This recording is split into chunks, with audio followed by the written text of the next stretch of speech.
Tamara Greene case has taken some interesting twists and turns during the last 4.5 years. So we wanted to know, how much has the city of Detroit spent defending themselves in this lawsuit?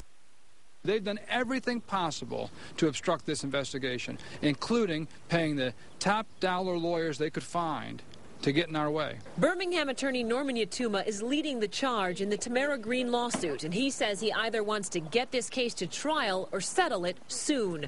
Now the Action News investigators have learned how many tax dollars have been used to defend the city of Detroit and former Mayor Kwame Kilpatrick in the lawsuit that dates back to late 2005. I can't imagine what they've spent in light of what we have spent prosecuting this case. Tamara Greene is the exotic dancer who was murdered in 2003. Her children are suing for millions, claiming that several high-ranking officials in the Kilpatrick administration obstructed the investigation into her shooting death. It's been rumored that Greene danced at a never-proven Manoogian Mansion party where the former mayor's wife, Carlita, allegedly assaulted the stripper. So how much has the defense of the original 7 people named in the lawsuit cost the residents of Detroit? The head of the Detroit Law Department claims that very little happened in the case for the first 2 years, so they did not spend very much during that time. The city hired outside counsel for 2 of the key defendants. Plunkett and Cooney represented former police chief Ella Billy Cummings. Records obtained by Action News show that the law firm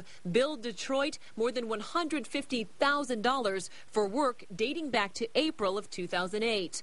Only about $79,000 of that has been paid. Veteran attorney Mayor Morgenroth was brought in to defend Kilpatrick's former chief of staff, Christine Beatty. Records show Morgenroth billed the city more than $276,000 for legal fees. He's received about $130,000 of that total amount. Defense attorney Jim Thomas represents Kwame Kilpatrick for the Greene case. The head of the law department says Thomas never requested that a contract be approved through the city council, and that means the city hasn't paid him a dime for the case. As for the law department, city officials say the top lawyer assigned to the case earns a salary of more than $90,000, but other attorneys have worked on the lawsuit. The head of the law department says on top of that, they've spent about $18,000 on other related things like transcripts. Now that Yatuma has dropped all of the defendants except for the city and the former mayor, taxpayers will no longer be paying for at least 2 of the outside law firms.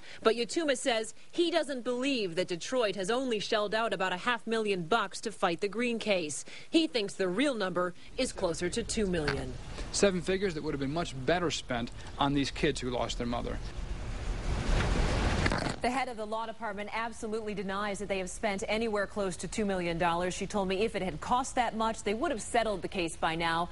But it's about to get a lot more expensive because some of the major depositions in the case still have not taken place, and it still hasn't gone to trial. Stephen?